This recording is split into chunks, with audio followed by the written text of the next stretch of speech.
Hello friends, বাহিনী নির্মলে তোমাদের প্রত্যেককে অভিনন্দন জানাই। তোমরা যারা এই বছরে উচ্চ মাধ্যমিক পরীক্ষা দিতে চলেছো, তো তাদের জন্য বায়োলজিক্যাল সায়েন্সে কোনগুলো মোস্ট ইম্পর্টেন্ট কোয়েশ্চেন্স হবে বা বায়োলজিক্যাল সায়েন্সের সাজেশনস নিয়ে আলোচনা করব। দেখো, যেহেতু তোমাদের মোট 5টা ইউনিট আছে, সেই জন্য 5টা ইউনিটের সাজেশনস মোট আমি 5টি ক্লাসে আমি এক্ষেত্রে তোমাদের সাথে আলোচনা করব। তো ইউনিট 1-এ প্রধানত হিউম্যান রিপ্রোডাকশন আছে এবং তার সঙ্গে সঙ্গে প্ল্যান্ট রিপ্রোডাকশন আছে, যেগুলো মোস্ট ইম্পর্টেন্ট কোয়েশ্চেন্স, তো সেগুলোই আলোচনা করব। এক্ষেত্রে প্রথমেই চলে আসি যে নিম্নলিখিত জনন পদ্ধতি কোন জীবের বৈশিষ্ট্য, অর্থাৎ কোরক উদ্গমন, গেমিউল, পুনরুৎপাদন এবং টরুলা দশা। তার মানে কোরক উদ্গমন কাদের দেখা যায়, গেমিউল কাদের দেখা যায়, পুনরুৎপাদন কাদের দেখা যায় এবং টরুলা দশা কোন অর্গানিজমসে দেখা যায়। দেখো, এই টাইপের প্রশ্ন একটা জেনারেলি পরীক্ষাতে দেওয়া হয়। কোরক উদ্গমন কোন জীবে দেখা যায় বা বার্ডিং যেমন হাইড্রাতে দেখা যায়, গেমিউল যেমন স্পঞ্জের ক্ষেত্রে গেমিউল দেখা যায়, পুনরুৎপাদন যেমন এক্ষেত্রে আমরা জানি যে প্ল্যানেরিয়াতে দেখা যায়। সুতরাং এই টাইপের একটা কোয়েশ্চেন্স দেওয়া হয়। তারপরে দেখো মাইক্রো প্রোপাগেশন কাকে বলে, ইহার গুরুত্ব লেখো। নেক্সট হচ্ছে সংজ্ঞা দাও হোমো এবং হেটারোথ্যালিজম এবং তার সঙ্গে সঙ্গে অ্যাম্ফিমিক্সিস।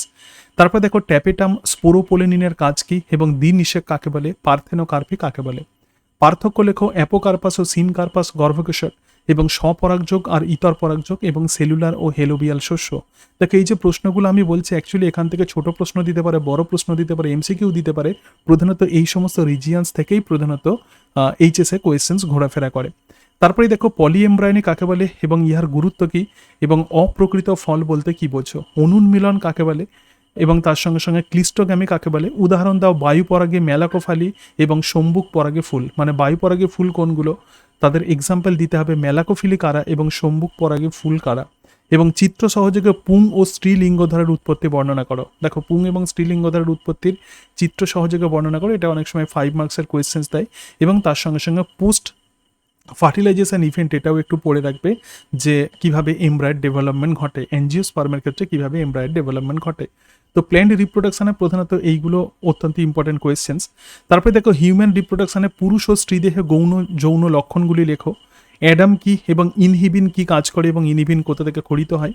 তারপরে চিত্র সহযোগে শুক্রাশয় ও ডিম্বাশয়ের গঠন বর্ণনা করো, মানে শুক্রাশয় এবং ডিম্বাশয়ের কলাস্থানিক গঠন।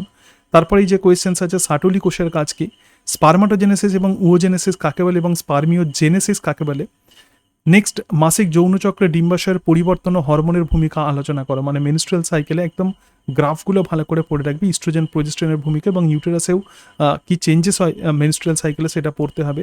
নিষেক কোথায় ঘটে এবং ক্যাপাসাইটেশন কাকে বলে, জেডপি রিয়াকশন কাকে বলে। নেক্সট প্লাসেন্টার কাজগুলো উল্লেখ করে এবং কলোস্ট্রাম কি। তারপরে আছে নিম্নলিখিত রোগগুলির প্যাথোজেনের বিজ্ঞানসম্মত নাম। এক্ষেত্রে কিন্তু সায়েন্টিফিক নেম অবশ্যই ইংরেজিতে লিখতে হবে, সিফিলিস, গনোরিয়া, জেনিটাল হারপিস। তারপরে দেখো জন্ম নিয়ন্ত্রক বড়ির আবশ্যিক উপাদানগুলো কি এবং জন্ম নিয়ন্ত্রণে বাধাদায়ক পদ্ধতির বিবরণ দাও এবং আইইউডি কাকে বলে। নেক্সট অ্যামনিওসেন্টেসিসের গুরুত্ব রেখো এবং বন্ধ্যাত্বের কারণ কি, পুরো নাম এবং এই সম্বন্ধে বেসিক কনসেপ্ট অর্থাৎ আইইউডি, আইভিএফ, জিআইএফটি, জেডআইএফটি এবং এমটিপি। আমি যে কোয়েশ্চেন্সগুলো বললাম তোমাদের যাদের একদম পড়া হয়ে ওঠেনি, তো তারা প্রথমে এই কোয়েশ্চেন্সগুলো ভালো করে পড়বে। দেখো, এইচএসে যেহেতু সিলেবাস যেহেতু হিউজ, তো সেই কারণের জন্য তোমাকে জানতে হবে যে কোন অংশগুলো থেকে জেনারেলি কোয়েশ্চেন্স ঘোরাফেরা করে। আমি যে পোর্শনগুলো বললাম একদম এগুলো খুব ইম্পর্টেন্ট কোয়েশ্চেন্স এবং এই জায়গা থেকেই প্রধানত প্রশ্ন দেওয়া হয়। তো সেই জন্য যারা কিছুই পড়ে উঠতে পারোনি এখনও, তারা প্রথমেই এই কোয়েশ্চেন্সগুলো ভালো করে পড়ে ফেলবে এবং প্রত্যেকটা ইউনিটের আমি এক্ষেত্রে আলোচনা করব। তাহলে দেখবে যে তোমরা অনেকটাই কনফিডেন্স পাবে এবং তারপরে আরও একটু পড়াশোনা তোমরা এক্সটেন্সিভ রেঞ্জে করবে। এর সাথে সাথে তোমাদেরকে বলবো যে প্রিভিয়াস ইয়ার্স কোয়েশ্চেন্স একটু তোমরা ফলো করবে, অন্তত লাস্ট 5 বছরের প্রিভিয়াস ইয়ার্স কোয়েশ্চেন্স ফলো করবে এবং রায়ান মার্টিন বা অন্য যে কোনো কোয়েশ্চেন্স ব্যাংক থেকে মোটামুটিভাবে 8 থেকে 10টা কোয়েশ্চেন্স পেপার তোমরা প্র্যাকটিস করবে। তাহলে তোমাদের একটা কনসেপশন তৈরি হয়ে যাবে যে কোন পোর্শনগুলো প্রধানত ইম্পর্টেন্ট, কেমন প্যাটার্নে কোয়েশ্চেন্স হয়। তার সঙ্গে সঙ্গে আমি যে সাজেশনগুলো দিলাম এইগুলো একটু ভালো করে প্র্যাকটিস করবে। আজকে তাহলে এই পর্যন্তই। সকালে ভালো থেকো। Thank you and that's it.